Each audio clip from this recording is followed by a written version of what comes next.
예, 성경 말씀 보겠습니다. 요한복음 3장 34절 말씀 보겠습니다.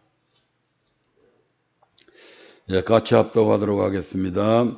하나님의 보내신 이는 하나님의 말씀을 하나니 이는 하나님이 성령을 한량없이 주심이니라. 아멘.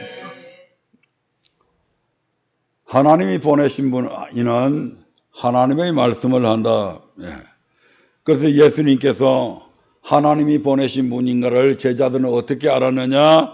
바로 예수님께서 아버지께서 예수님께 주신 말씀들을 그대로 들려주니까 그 말씀을 들은 제자들이 예수님께서 아하, 우리 예수님은 하나님께로부터 보내심을 받은 분이구나 하는 것을 깨닫게 됩니다. 예, 이러한 예수님이 전하신 말씀은 결국 뭐냐 하면 율법이고 계명이고 복음입니다. 예, 이러한 말씀은 바로 영생 얻는 법이죠. 근데 이 율법과 계명과 복음을 단순히 듣는다고 해서 영생을 얻는 것이 아니라 우리가 하나님의 말씀을 들으면 우리의 몸은, 우리의 육신은 그 하나님의 말씀을 거부합니다. 근데 그 육신을 따라서 하나님의 말씀을 거부하고 듣지 않는다면, 순종하지 않는다면 우리는 결단코 영생을 얻을 수가 없는 것입니다. 그래서 로마서에서는 우리의 영으로서 이러한 하나님의 말씀을 거부하는 우리의 몸의 형실을 죽여야 우리가 영생을 얻을 수 있다고 말씀하고 있는 것을 보았습니다. 예. 그리고 이러한 기회들은 이 땅에 있을 때만이 가능합니다. 우리의 육신의 생명이 있을 때만이 가능합니다. 예, 그것을 바로 우리가 부자와 거지 나사로의 삶을 통해서, 예, 그들이 죽어서 한 사람은 엄부에 한 사람은 낙원에 있는 그 삶을 통해서 우리가 지난번에 확인을 했습니다. 네. 일단 우리의 숨이 멈춰지고 나면 다시는 우리에게 어떤 기회도 어떤 긍휼도 기대할 수는 없습니다. 우리가 살아있을 때 그 긍휼도 있는 것이죠. 예. 그래서 어느 정도냐 하면 나사로의 손가락 끝에 물을 찍어서 내 혀를 서늘하게 하소서 하는 이와 같은 우리가 생각할 때는 굉장히 평범하고 너무너무 쉬운 이것까지도 거부당했다고 하는 사실을 우리가 볼 수가 있습니다.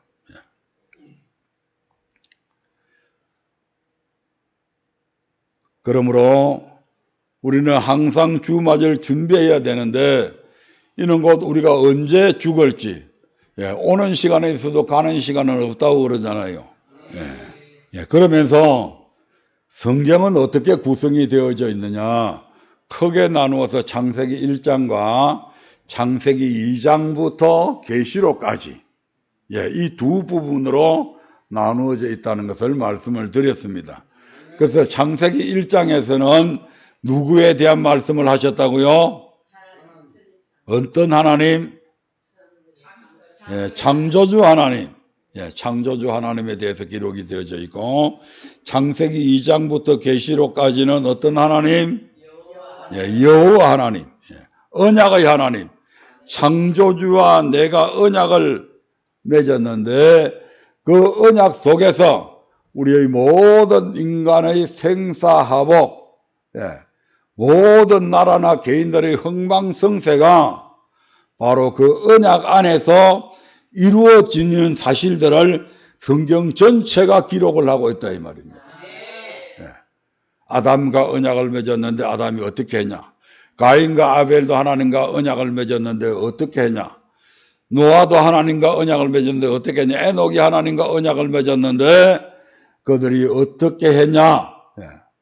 이러한 개개인의 삶뿐만 아니라 이스라엘이라고 하는 한 나라가 하나님과 맺은 언약을 왕들이 잘 지켜나갈 때 어떻게 되고 그들이 지키지 않았을 때 어떻게 되느냐? 전부 다 언약 안에서 이루어지는 사건들을 기록하고 있는 것을 보게 됩니다.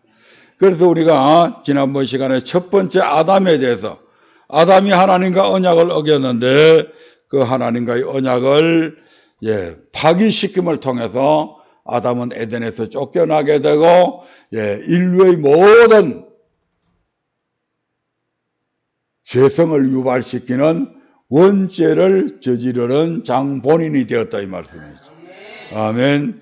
그래서 사도 바울은 우리가 아무리 전도를 많이 하고 아무리 하나님의 말씀을 많이 안다 할지라도 우리가 하나님의 말씀 앞에 절제할 부분에 절제하지 아니하고 복종해야 될 부분에 복종하지 아니하면 우리가 버림받을 수밖에 없다고 하는 사실들을 지난번에 말씀을 드렸습니다.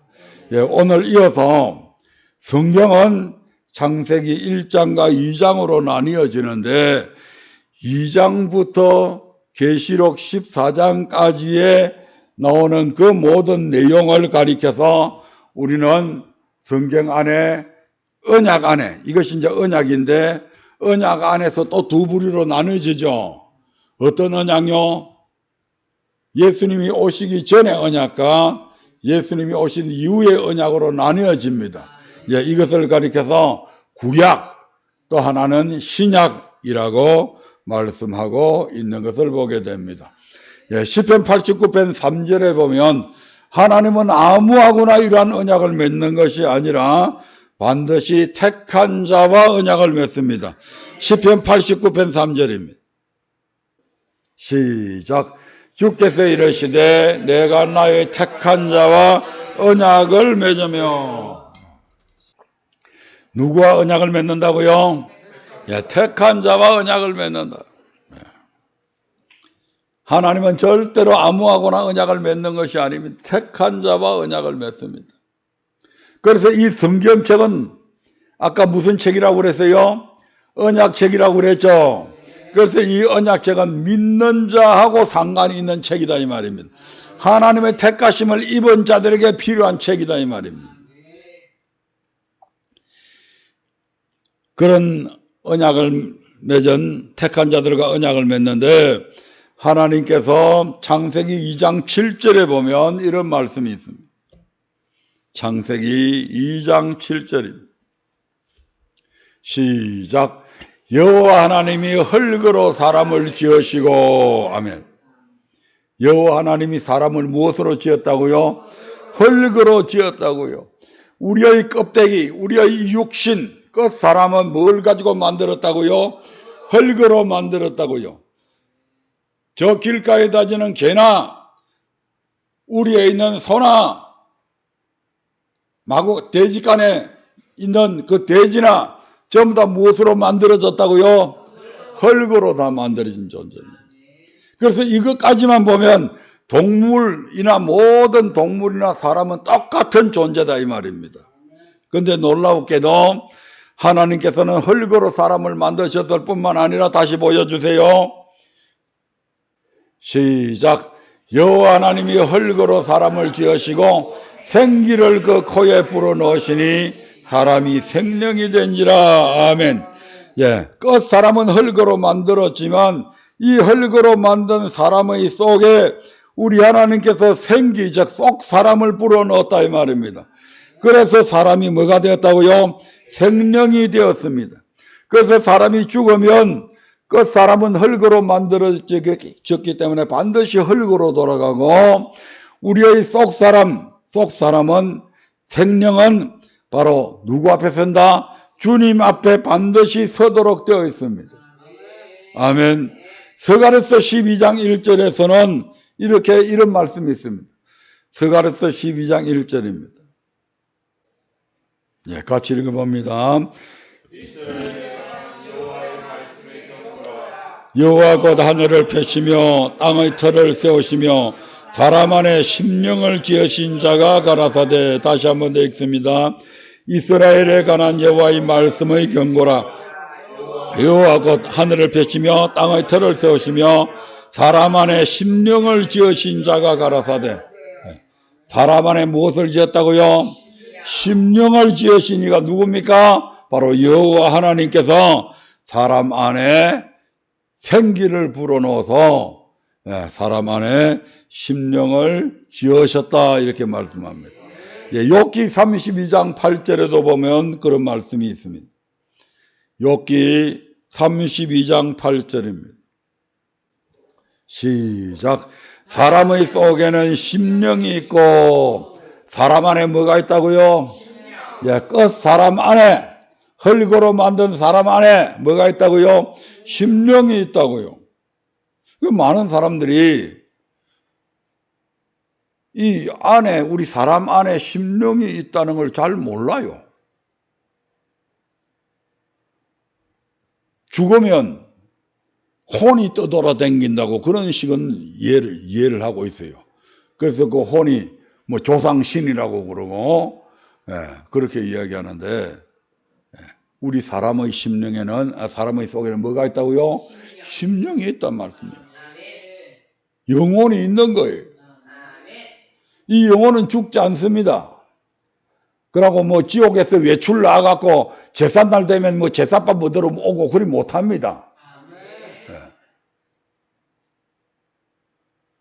그 죽으면 하나님 앞에 서요.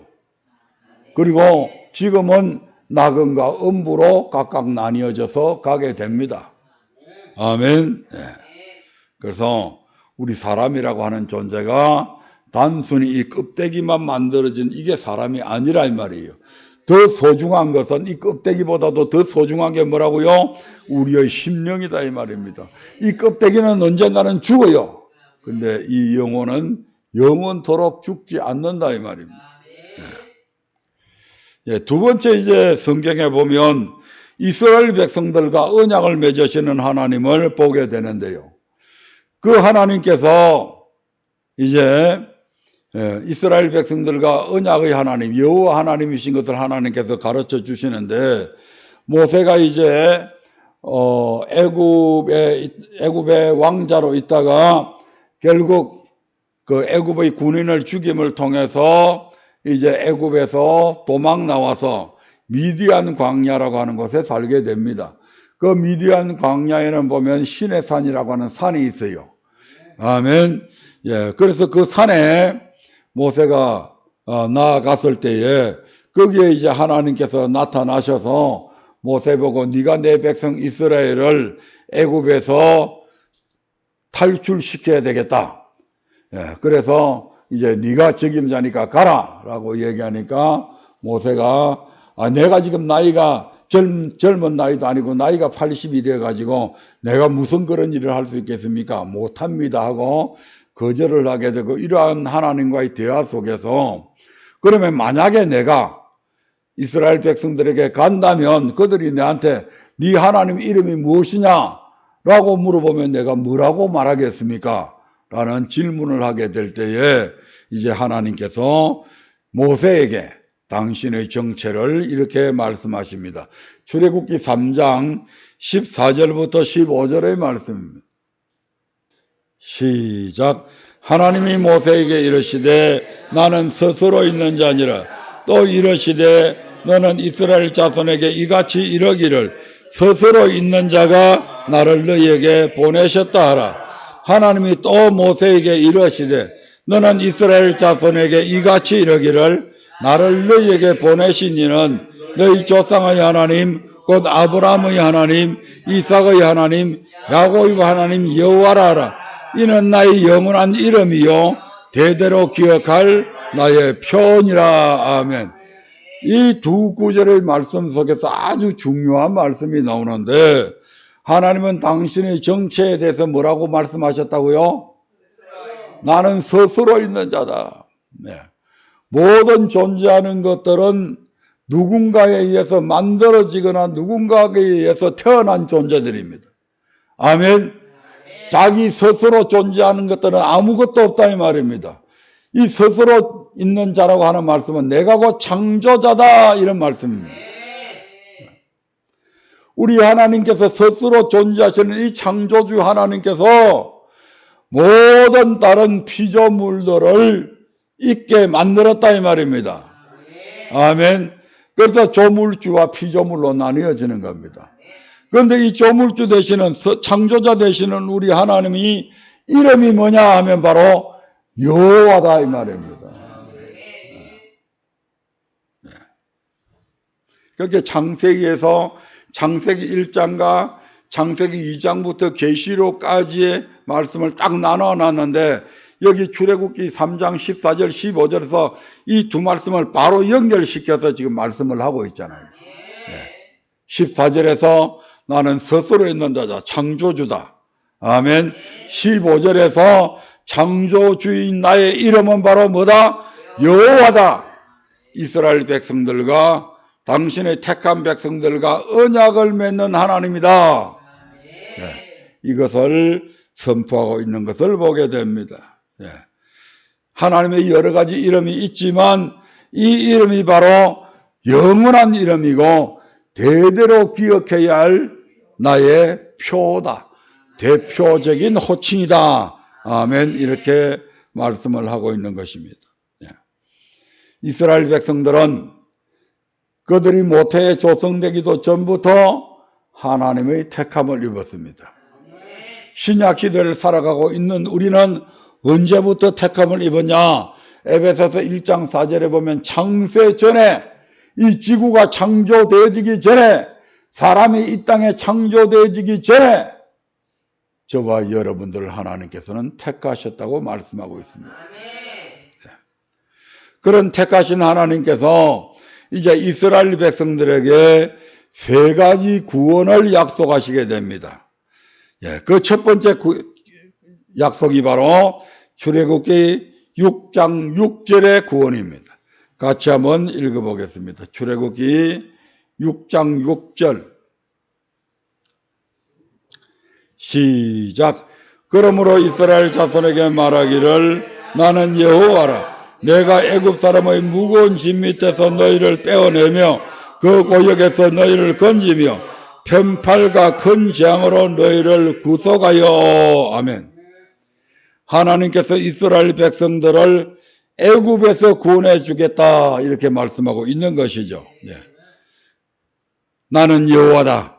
내가 애굽 사람의 무거운 짐 밑에서 너희를 빼어내며 400년 동안 노예 생활하고 있는 너희들을 해방시켜 주겠다 이렇게 약속을 하고 있는 것이죠.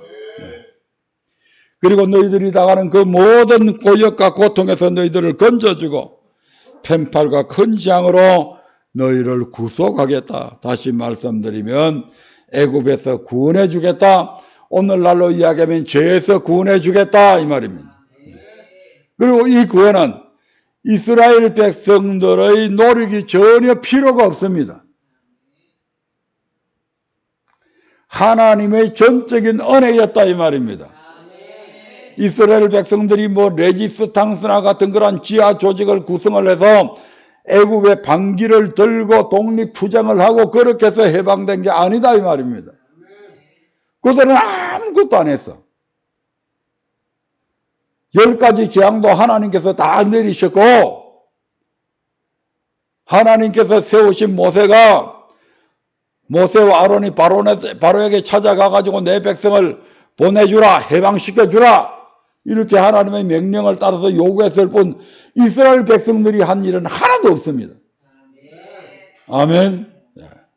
그러니까 하나님의 전적인 은혜로 이 구원은 이루어진다 이 말입니다. 오늘 신약시대에 있어서 저와 여러분들이 예수 믿게 된 것, 예수 믿고 죄에서 구원받은 이것, 예수 믿고 원죄에서 제삼을 받은 이것은 저와 여러분의 노력이 단 1%도 없습니다. 하나님의 전적인 은혜였다 이 말입니다. 창세전에 택함 받았죠. 2000년 전에 예수님께서 우리가 태어나기도 전에 십자가에 못 박히셔서 우리의 모든 죄를 위해서 십자가에서 희생이 되셨잖아요. 피 발랐다 이 말입니다. 그걸 위해서 여러분들이 피 발라달라고 예수님 우리 대신 죽어달라고 기도하신 분 있어요? 없어 아무도. 하나님의 전적인 은혜였다 이 말입니다. 이러한 사실을 알기 위해서 여러분들이 무슨 공부를 해서 알았습니까? 여러분들이 뛰어난 지혜를 가지고 있어서 예수님이 우리의 죄를 위해서 십자가에 못 박혀 죽으셨으니까 이제 우리는 죄에서 해방되었다. 이러한 것을 어떻게 깨닫고 예수 믿게 되었냐 이 말입니다. 바로 성령님께서 여러분들에게 이러한 사실을 알게 했다 이 말입니다. 그리고 성령님께서 말할 수 없는 하나님의 사랑을 우리의 마음속에 부어주셨다 이 말씀이죠. 사랑 부어달라고, 하나님 나 좀 사랑해달라고 그렇게 요구한 적 있어요? 없잖아요. 성령으로 말미암아 하나님의 사랑이 우리 마음에 부원받았다. 누가 그렇게 했다는 말씀입니까? 하나님이 그렇게 하셨다고요. 그러니까 저와 여러분의 노력이 1%도 거기에 들어간 게 없잖아요. 하나님의 전적인 은혜로 이스라엘 백성들도 그렇게 해서 구원받았다. 구원해 주겠다. 우리 하나님께서 지금 출애굽기 6장 6절에서 약속을 하고 있는 겁니다. 두 번째 약속입니다. 출애굽기 6장 7절입니다. 시작. 너희로 내 백성을 삼고 나는 너희 하나님이 되리니 나는 애굽 사람의 무거운 짐 밑에서 너희를 빼어낸 너희 하나님 여호와인 줄 너희가 알지라. 너희로 내 백성, 이 두 번째의 언약, 두 번째의 축복은 이 땅의 축복을 얘기합니다. 너희로 내 백성을 삼고 나는 너희 하나님이 되어주겠다 이 말씀은 우리 하나님께서 우리의 하나님이 되고 우리를 백성 삼으시면 하나님은 당신의 백성을 입히고 먹이고 재우고 모든 적들로부터 보호해주고 이런 모든 의무를 가지게 된다 이 말입니다. 아멘. 네. 대통령은 국가를 보위하고 국민의 생명과 재산을 지키는 일이 그 책무입니다. 맞습니까? 국민들이 그냥 뽑아준 게 아니에요. 당신이 대통령이 되어서 이 나라의 국군의 통수권자가 되고 그래서 나라를 지키라 이 말입니다. 그리고 당신의 통치하는 이 나라가 백성들의 위임을 받아서 5년 동안 통치하는 이 나라의 백성들의 홍수 피해가 나거나 이렇게 하면 그들을 도와주고 홍수 피해가 나지 않도록 최선을 다하고 산불이 나면 진화하고 이런 모든 일들을 국가가 책임을 지는 거예요. 맞습니까? 마찬가지로 하나님께서 우리 하나님이 되어주시고 우리를 하나님의 백성 삼으신다고 하는 이 이야기는 하나님께서 당신의 백성들 너희들을 내가 굶기지 않고 먹이고 입히고 잠자고 적들로부터 보호해주고 너희 생명과 재산을 지켜주겠다. 이 모든 약속들이 여기에 다 포함이 되어 있는 겁니다. 그러면서 이제 그 뒤에 보면 나는 애굽 사람의 무거운 짐 밑에서 너희를 빼어낸 너희 하나님 여호와인 줄 너희가 알지라. 무슨 말씀입니까? 야, 진짜 하나님이 우리를 그렇게 해줄 수 있나? 그 하나님이 우리 백성이 되어준다고 그러는데, 우리 하나님이 되어주신다고 그러는데, 우리를 백성 삼아준다고 그러는데, 그 하나님이 과연 우리를 먹이고 입히고 잠재우고 어떤 적들로부터 우리를 지켜줄 수 있는 그런 하나님이냐?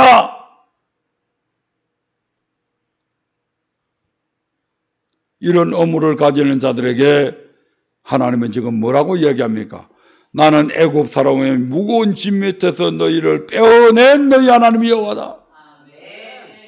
이스라엘 백성들을 애굽으로부터 빼어낼 때, 해방시킬 때 그 애굽의 나라에 10가지 재앙을 내리신 분이 이 하나님이십니다. 다시 말씀드리면 너희를 애굽에서 빼어낸 너희 하나님은 전지전능하신 하나님이다 이 말입니다. 못할 것이 전혀 없다 이 말입니다. 이 온 우주를 창조하신 하나님이다. 그러므로 그런 하나님이기 때문에 내 백성을 얼마든지 먹이고 입히고 재워주고 적들로부터 보호해주고 너희 생명과 재산을 지켜줄 수 있는 능력이 있는 분이다 이 말입니다. 그런데 우리가 신앙생활 하다 보면 예수 믿는 사람인데 왜 저 사람은 저렇게 먹을 것이 없어가지고 저렇게 지질이 못 사는가? 이런 하나님의 백성들도 많이 보잖아요. 아멘. 엊그제 물난리가 났을 때 반지하에서 문이 어느 정도 채워버리니까 문을 열고 나가지를 못하잖아요. 그 물이 그 정도 채이면 그 무게가 어느 정도냐면 물의 압력이 1톤 정도 된대요. 그러니까 1톤이나 되는 1000kg나 되는 그 문을 어떻게 여냐고요. 못 열지. 그래서 죽었는데 그분들 그 장례식 치르는데 보니까 십자가 있더라고요. 그렇게 믿었다 이 말입니다.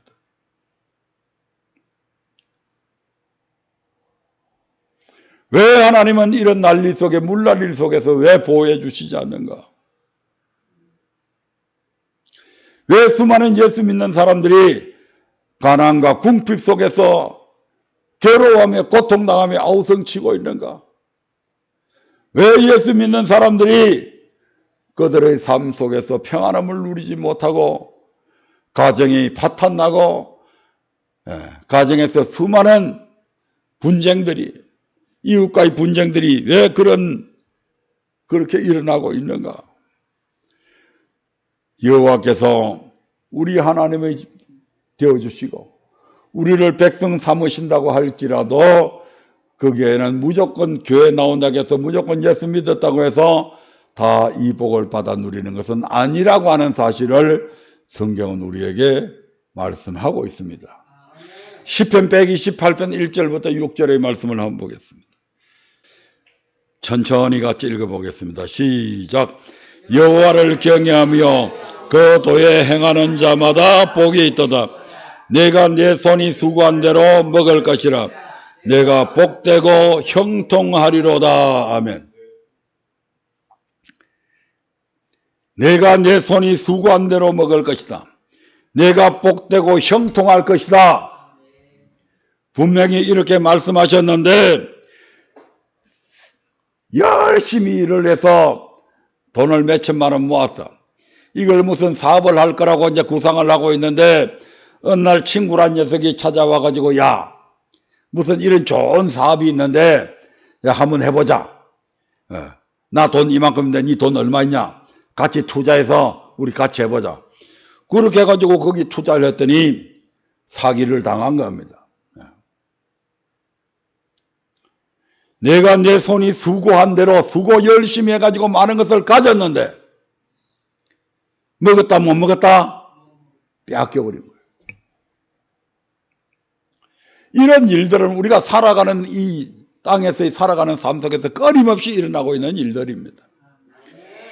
내가 내 손이 수고한 대로 먹을 것이라 네가 복되고 형통하다고 그랬는데 형통은 고사하고 복은 고사하고 불통이 되었다 이 말입니다. 왜 그러냐? 여호와를 경외하며 그 도에 행하는 자가 복이 있다고 앞에 딱 전제를 달고 있잖아요.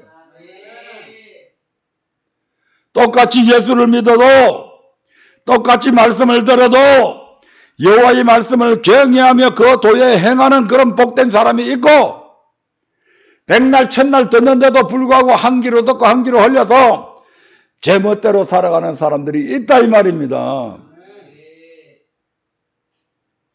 그러면서 원망은 하나님께서 도와주시지 않았다고 원망하긴 하고 그렇게 하잖아요. 조금 더 읽어볼까요? 여호와를 경외하며 그 도에 행하는 자는 복이 있다. 3절 봅니다. 시작. 내 집 내실에 있는 내 아내는 결실한 포도나무 같으며 포도나무가 가장 아름다울 때가 언제입니까? 포도나무가 가장 아름다울 때가 언제라고요? 포도송이가 그 나무에 주렁주렁 달렸을 때가 가장 아름답습니다. 아멘. 내 아내가 결실한 포도나무, 포도송이가 주렁주렁 달린 그런 너무너무 탐스럽고 그런 아내가 된다 이 말이죠. 내 아내는 결실한 포도나무 같으며 내 상에 둘린 자식은 어린 감람나무 같으리로다. 감람나무 우리가 많이 들어봤죠 성경에. 근데 그 학자들에 의하면 이 우리나라의 지금 감람나무라고 번역된 이게 감람나무가 아니고 올리브나무랍니다. 올리브나무하고 감람나무하고 비슷한데 종류가 다른 거래요. 그래서 중국 쪽에 있는 나무는 감람나무. 중국 사람들은 감람나무라고 하는 게 있는데 그게 올리브나무하고 비슷하게 생겼지만 올리브나무는 아니래요. 그래서 우리나라 성경이 옛날에는 무엇으로 번역이 되어졌다? 중국에서 중국 성경을 번역한 거잖아요. 그래서 감람나무라고 번역되어 있는데 실질적으로 이스라엘 땅에 있는 이 나무는 올리브나무랍니다. 상식적으로 그걸 아시고, 내 상에 둘린 자식은 어린 감람나무 같다. 감람나무는 어떤 걸 상징하느냐? 평화와 희망을 상징합니다. 노아 홍수 때 40일 동안 땅에 비가 내렸죠. 온 산이 다 잠겨버렸죠. 온 지구가 그냥 물로 다시 잠겨버렸잖아요. 그렇게 됐을 때에 그 물이 잠겨 있는 게 거의 1년 동안 가죠. 그러면서 이제 물이 서서히 빠지기 시작하는데 어느 날 노아가 방주에서 비둘기를 내어 보냅니다. 비둘기가 날아와가지고 뭘 물고 왔다? 감람나무 잎사귀를 물고 온 겁니다. 그걸 보면서 노아가 이제 하나님께서 이 땅에 내리시던 진노가 끝나고 이제 평화가 찾아왔구나. 또 하나 이제는 우리가 이 방주가 아닌 육지에서 하나님이 주신 땅에서 평안히 살아갈 수 있겠구나 하는 희망을 가지게 되었다는 거죠. 그래서 이 감람나무는 평화와 희망을 상징한답니다. 무슨 말씀입니까? 내 상에 둘린 자식은 어린 감람나무 같다. 그 아이들을 바라볼 때마다 저 자식이 크면 앞으로 우리 모든 가문을 일으킬 놈이야.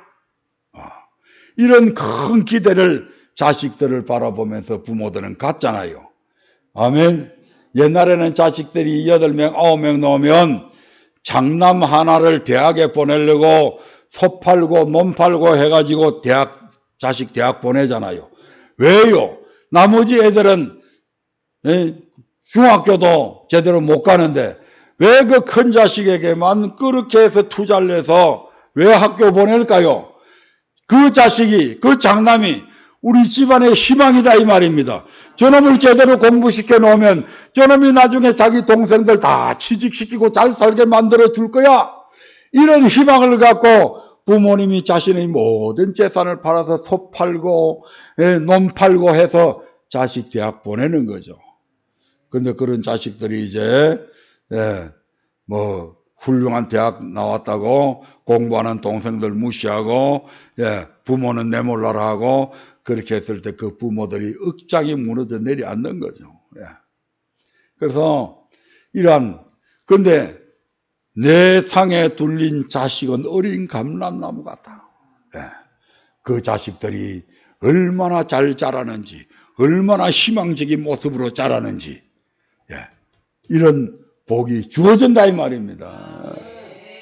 어떤 사람에게 하나님의 백성된 자들 중에서 여호와를 경외하며 그 도에 행하는 자에게 이와 같은 복이 있다 이 말입니다.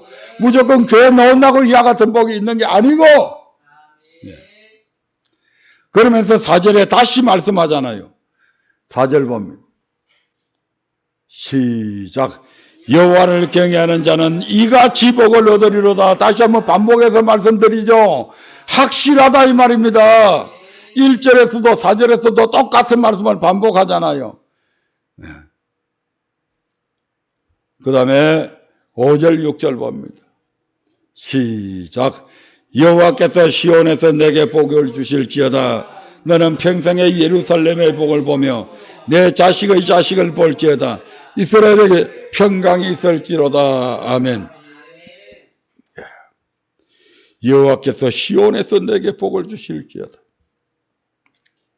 너는 평생의 예루살렘의 복을 보며. 시온이 어디입니까?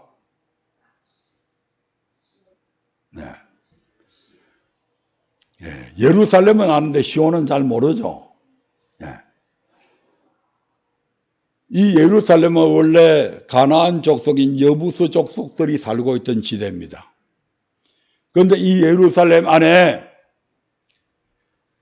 이 언덕 같은 산이 있는데 그 산의 이름이 시온산입니다. 우리가 구약에 보면 아브라함이 이삭을 제물로 바칠 때 올라간 산이 무슨 산이었죠? 모리아산입니다. 그 모리아산이 점점 시대를 흘러가면서 변해서 다윗 시대에 하나님께서 재앙을 날리셔서 이스라엘 백성들이 막 전염병에 죽어가게 되죠. 그때 다윗이 아리우나의 타작마당에 서서 여호와의 사자를 그 앞에서 만나게 됩니다. 그래서 거기서 다윗이 이 사자와 담판을 하게 되고 그래서 여호와의 재앙이 진노가 거기서 그치게 됩니다. 그리고 그 아리우나 타작마당을 다윗이 사게 되죠.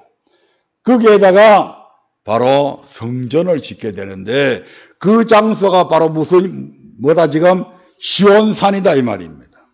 그러니까 시온산은 예루살렘 성전을 건축한 장소가 시온산입니다. 그러니까 예루살렘 중에서도 가장 중요한 장소죠.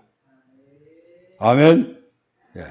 예루살렘 성이 있고 여기에 이제 가나안 족속들이 있을 때는 여기에도 시온 산성이 있었어요. 그 산성이 바로 이제 거기에 예루살렘 성전을 건축한 장소입니다. 그러니까 시온에서 내게 복을 주신다고 하는 것은 성전에서 하나님께서 우리에게 복을 주신다 이 말입니다. 여호와를 경외하는 자들은 여호와께서 시온에서 내게 복을 주실지어다. 그러므로 복을 주는 성전을 늘 가까이 하는 저와 여러분들 되시길 바랍니다. 너는 평생에 예루살렘의 복을 보며 예루살렘을 가리켜서 성도라고 그러잖아요. 거룩한 도시다 이 말입니다. 아멘. 내 자식의 자식을 볼지어다. 손자까지 본다. 뭔 말입니까? 장수한다 이 말입니다. 볼지어다 이스라엘에게 평강이 있을지로다. 바로 우리가 여호와께서 우리를 당신의 백성을 삼으시고 우리 하나님이 되어주시는데 그 하나님이 우리에게 복을 주는데 어떤 사람에게 복을 준다고요? 무조건 백성이 되었다고 해서 다 같은 복을 주는 게 아니고 여호와를 경외하며 그 도에 행하는 자가 복을 받는다. 아멘. 이것이 성경의 가르침입니다. 시편 23편 1절부터 5절도 같은 말씀인데 시간 관계상 이 부분은 다음 주로 미루겠습니다. 그 다음에 세 번째로 우리 하나님께서 언약하신 것이 바로 출애굽기 6장 8절의 언약입니다. 같이 봅니다. 출애굽기 6장 8절입니다. 시작. 내가 아브라함과 이삭과 야곱에게 주기로 맹세한 땅으로 너희를 인도하고 그 땅을 너희에게 주어 기업을 삼게 하리라. 나는 여호와로라 하셨다라. 아멘. 이 마지막 세 번째 6장 8절의 언약은 어떤 언약이라고요? 가나안 땅을 주겠다고 하는, 가나안 땅은 무슨 땅, 무엇을 예표한다고요? 천국을 예표합니다. 하나님께서 아브라함과 이삭과 야곱에게 주기로 맹세한 그 가나안 땅을 너희에게 주어서 너희 기업을 삼게 해주겠다. 다시 말씀드리면 천국 가게 해주겠다 이 말입니다. 이 말씀은 시편 23편 6절에 있는 말씀과 같은 말씀입니다. 시편 23편 6절 한번 볼까요? 시작. 나의 평생의 선하심과 인자심이 정녕 나를 따르리니 내가 여호와의 집에 영원히 거하리로다. 아멘. 내가 여호와의 집에 영원히 거하겠다. 여호와의 집이 어디입니까? 천국이잖아요. 여호와의 집에 영원히 거할 것이다. 그 천국에서 영원히 거할 것이다. 이게 바로 출애굽기 6장 8절에서 언약하신 내용들입니다. 네. 디모데후서 4장 18절에 보면 이런 말씀이 있습니다. 시작. 주께서 나를 모든 악한 일에서 건져내시고 또 그의 천국에 들어가도록 구원하시리니 그에게 영광이 세상 무궁토록 있을지어다. 아멘. 예. 주께서 나를 모든 악한 일에서 건져내시고 원죄에서도 구원해 주시고 우리의 모든 환경 속에서 악한 일에서도 건져 구원해 주시고 뿐만 아니고 우리를 어디에 들어가도록 천국에 들어가도록까지 구원하실 것이라고 말씀합니다. 무조건 교회 다닌다고 해서 다 여기 들어가는 건 아닙니다. 믿는 하나님의 백성들 중에서 이렇게 천국까지 들어가는 사람들이 있는 반면에 그러지 못한 사람들도 있다 이 말입니다. 아멘. 주께서 나를 모든 악한 일에서 건져내시고 거의 천국에 들어가도록 구원하실 것이다. 무엇으로 그렇게 하겠다는 것입니까? 바로 성경을 통해서 그렇게 하겠다는 겁니다. 성경이 얼마나 중요한 책인지 알아야 된다 이 말입니다. 우리를 모든 악한 일에서 건져내는 것도 무엇을 통해서? 성경을 통해서. 우리를 천국 가도록 인도하시는 것도 무엇을 통해서? 성경을 통해서 그렇게 한다 이 말입니다. 디모데후서 3장 15절부터 17절의 말씀을 한번 봅니다. 디모데후서 3장 15절부터 17절입니다. 시작. 또 내가 어려서부터 성경을 알아나니 성경은 능히 너로 하여금 그래서 예수 안에 있는 믿음으로 말미암아 구원에 이르는 지혜가 있게 하느니라. 뭐가요? 성경이 말입니다. 성경이 우리로 하여금 구원에 이르는 지혜가 있게 만들어 준다고 그러잖아요. 아멘. 네. 그러면서 16절부터 시작. 모든 성경은 하나님의 감동으로 된 것으로 교훈과 책망과 바르게 함과 어로 교육하기에 유익하니. 이 성경을 통해서 우리에게 무엇이 옳고 무엇이 그르며 어떻게 하면 천국을 가고 어떻게 하면 지옥 가는지 모든 것을 교훈하고 있잖아요. 또 그렇게 교훈대로 살지 않는다고 우리 하나님께서 책망하시는 책망의 내용들이 있잖아요. 아멘. 삐뚤어진 길을 가면 바르게 가라고 하는 그런 것들도 있고 의로 교육하기에 유익한 책이 바로 뭐다? 성경이다 이 말입니다. 아브라함 링컨은 중학교도 못 나왔지만 저 거대한 미국의 16대 대통령이 된 사람입니다. 그는 학문이 깊지 못합니다. 공부를 많이 못했습니다. 그럼에도 불구하고 그에게는 세상 어떤 사람들보다도 더 훌륭한 서성이 있었는데 바로 뭐였다고요? 어머님이 물려주신 성경책이었습니다. 그 성경을 통해서 그는 어떤 게 옳은 삶이고 어떤 게 그런 삶인가를, 어떤 것이 옳고 어떤 것이 그런가를, 어떤 것이 바르고 어떤 것이 틀린가를 성경을 통해서 알고 그런 올바른 정신을 갖고 이제 미국의 16대 대통령이 되었던 것이죠. 그렇게 해서 성경을 통해서 이런 일들을 통해서 이제 무엇을 한다고요? 17절에 보니까 이는 하나님의 사람으로 온전케 하며 모든 선한 일을 행하기에 온전케 하려 함이니라. 이 성경을 통해서 하나님의 사람으로 하나님의 사람답게 만들어준다 이 말입니다. 하나님의 사람답게 살아가게 해준다 이 말입니다. 모든 선한 일을 행하기에 창조의 목적대로 살아가기에 온전한 사람으로 만들어준다 이 말입니다. 그러므로 어찌하여 여러분들은 성경을 떠나서 내가 성공한다, 성경을 떠나서 올바른 인생을 산다고 생각하지 마십시오. 우리는 성경 안에서 바른 삶을 살아갈 수가 있습니다. 아멘. 네, 아직 남은 부분들이 있는데 시간 관계상 생략하고 다음번에 다음 주에 한 번 더 이 부분을 이어서 세 가지 언약에 대해서 다시 한 번 더 말씀을 드리겠습니다. 하나님의 세 가지 언약. 첫 번째 언약, 6장 6절의 언약. 애굽에서 구원해 주겠다, 죄에서 구원해 주겠다, 세상에서 구원해 주겠다. 이 구원은 하나님의 전적인 은혜로 말미암습니다. 하지만 6장 7절 환경에서 우리가 구원을 받거나 천국 가는 구원을 받는 것은 고백한 사람이 언약을 지킬 때에 이 축복을 받습니다. 아멘. 다 같이 기도하겠습니다.